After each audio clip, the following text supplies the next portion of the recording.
भूतिया घर में एक रात। उत्तर प्रदेश के एक छोटे से गांव शिवपुर में एक पुराना और वीरान घर था, जिसे लोग भूतिया हवेली कहते थे। ये हवेली गांव से करीब 1 किलोमीटर दूर जंगल की सीमा पर स्थित थी। लोगों का मानना था कि वहां रात के समय अजीब सी आवाजें आती थीं, किसी के चलने की, चीखने की और रोने की। कई साल पहले वहां एक रईस परिवार रहता था, लेकिन एक रहस्यमयी आग में पूरा परिवार जल गया। उसके बाद से वह हवेली वीरान हो गई और वहां कोई नहीं गया। गांव के बड़े बूढ़े कहते थे, जो भी वहां रात बिताने गया कभी लौटकर नहीं आया। गांव वालों के लिए वह जगह डर और रहस्य का प्रतीक बन चुकी थी। एक दिन गांव में 4 दोस्त राहुल, विशाल, दीपक और मनीष चाय की दुकान पर बैठकर बातें कर रहे थे। कॉलेज की छुट्टियां चल रही थीं और वे कुछ रोमांचक करना चाहते थे। राहुल बोला, क्यों न इस बार कुछ अलग किया जाए। चलो उस भूतिया हवेली में एक रात बिताते हैं। विशाल ने डरते हुए कहा, पागल हो गया है, वहां कोई नहीं जाता। लेकिन दीपक हंसते हुए बोला, डरपोक मत बनो, भूत वूत कुछ नहीं होते। अगर हम चारों साथ होंगे तो डरने की क्या बात। थोड़ी बहस और हंसी मजाक के बाद तय हुआ कि वे चारों शुक्रवार की रात को हवेली में जाकर पूरी रात बिताएंगे। शर्त ये थी कि कोई बीच रात में भागेगा नहीं।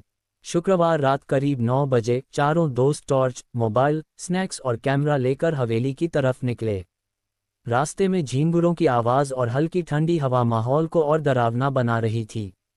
हवेली के पास पहुंचते ही एक अजीब सी ठंडक उनके शरीर में समा गई। विशाल ने कहा, तुम लोगों को भी ठंड लग रही है। राहुल बोला, हाँ कुछ तो अजीब है। हवेली का मुख्य दरवाज़ा टूटा हुआ था। अंदर घुसते ही धूल, मकड़ी के जाले और सड़ांध की गंध उनके स्वागत में तैयार थी। दीवारों पर पुरानी तस्वीरें थीं जो अब लगभग मिट चुकी थीं। सीढ़ियां चरमराती थीं और हर कोना जैसे किसी भयानक रहस्य को छुपा रहा था। चारों ने एक बड़ा कमरा चुना और वहां अपनी चादरें बिछा दीं। दीपक ने वीडियो रिकॉर्डिंग चालू कर दी, ये सबूत होगा कि हमने एक रात उस हवेली में गुजारी। रात के 11 बजे तक सब कुछ सामान्य था, लेकिन 11:15 पर अचानक बाहर का दरवाज़ा जोर से बंद हुआ, धड़ाम। मनीष चौंका, कोई है क्या बाहर? राहुल टॉर्च लेकर गया, मगर बाहर कुछ नहीं था। हवा भी रुकी हुई थी। तभी दीवार पर टंगी एक पुरानी घड़ी अपने आप चलने लगी, जबकि उसमें बैटरी तक नहीं थी। राहुल ने धीमे स्वर में कहा, ये सब पहले से नहीं था। 12 बजते ही कमरे के कोने से किसी औरत के रोने की आवाज़ आने लगी। धीमी, गहरी और दर्द भरी आवाज़। दीपक ने कैमरा उस दिशा में घुमाया, लेकिन कैमरे की स्क्रीन ब्लर हो गई। ये सब रिकॉर्ड क्यों नहीं हो रहा? दीपक घबरा गया।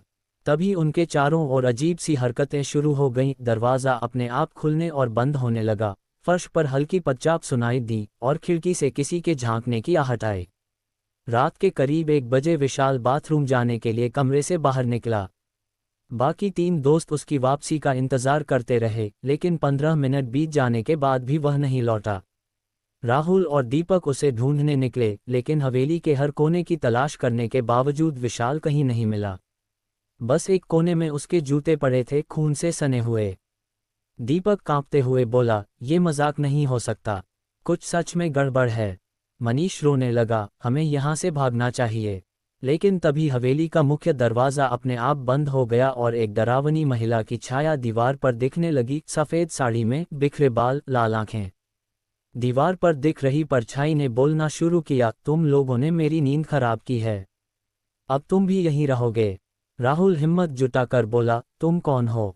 क्या चाहती हो? भूतनी बोली, मैं लता हूँ, इसी हवेली की बहू। मेरे पति और ससुराल वालों ने मुझे दहेज के लिए जलाकर मार डाला। मैं आज भी इंसाफ की तलाश में हूँ। जो भी इस घर में आता है, उसे मैं अपना दर्द दिखाती हूँ, लेकिन कोई मेरी आत्मा को मुक्ति नहीं दिला पाया। दीपक ने पूछा, तुम्हें मुक्ति कैसे मिलेगी? लता बोली, मेरी हड्डियां अब भी हवेली के तहखाने में हैं, उन्हें बाहर निकालकर गंगा में विसर्जित करो, तभी मुझे शांति मिलेगी। तीनों दोस्त अब डर को छोड़कर भूतनी की आत्मा की मदद करने का फैसला करते हैं। वे नीचे तहखाने में उतरते हैं, जहां घना अंधेरा है। दीवारों पर खून के निशान हैं और एक कोने में जले हुए अस्थिपिंजर पड़े हैं। जैसे ही राहुल हड्डियों को उठाता है, एक जोरदार चीख हवेली को हिला देती है। छत से धूल गिरती है, दीवारें कांपती हैं। वे किसी तरह हड्डियों को एक कपड़े में लपेटते हैं और हवेली से बाहर निकलते हैं। जैसे ही वे बाहर आते हैं, हवेली की लाइटें जलने लगती हैं, मानो लता की आत्मा मुस्कुरा रही हो। अगली सुबह तीनों दोस्त विशाल को खोने के दुख में और डर के बावजूद सीधे गंगा घाट पर पहुंचते हैं। पंडित को बुलाकर विधि विधान से लता की अस्थियों का विसर्जन करते हैं। जैसे ही विसर्जन पूरा होता है, आसमान में हल्का सा प्रकाश दिखता है और हवाओं में एक शांति सी फैल जाती है। एक धीमी सी आवाज उनके कानों में गूंजती है, धन्यवाद, अब मैं मुक्त हूँ। और उसके साथ ही विशाल की आवाज भी आती है, मैं सुरक्षित हूँ, घर लौट आओ। तीनों दोस्त चौंकते हैं और दौड़ते हुए हवेली की तरफ लौटते हैं। हवेली में पहुंचने पर उन्हें विशाल बेहोश हालत में तहखाने के पास मिलता है। वह जिंदा था, लेकिन कमजोर और डरा हुआ। उसने बताया कि जैसे ही उसने बाथरूम के बाहर कदम रखा, किसी ने उसे घसीटकर तहखाने में बंद कर दिया। वहां अजीब सी परछाइयां उसे घेरे रहती थीं। तीनों ने उसे सहारा देकर घर पहुंचाया। गांव वालों को जब पूरी बात पता चली तो सब चौंक गए। पंडितों ने बताया कि हवेली की आत्मा अब मुक्त हो चुकी है।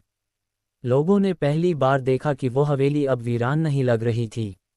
दीवारें चमक रही थीं, खिड़कियों से रोशनी आ रही थी।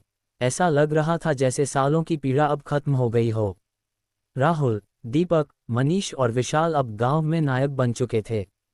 उन्होंने न केवल एक रहस्य से पर्दा उठाया, बल्कि एक दुखियारी आत्मा को शांति भी दी। इस घटना के बाद उन्होंने एक एनजीओ शुरू किया जो घरेलू हिंसा और दहेज के खिलाफ काम करता है।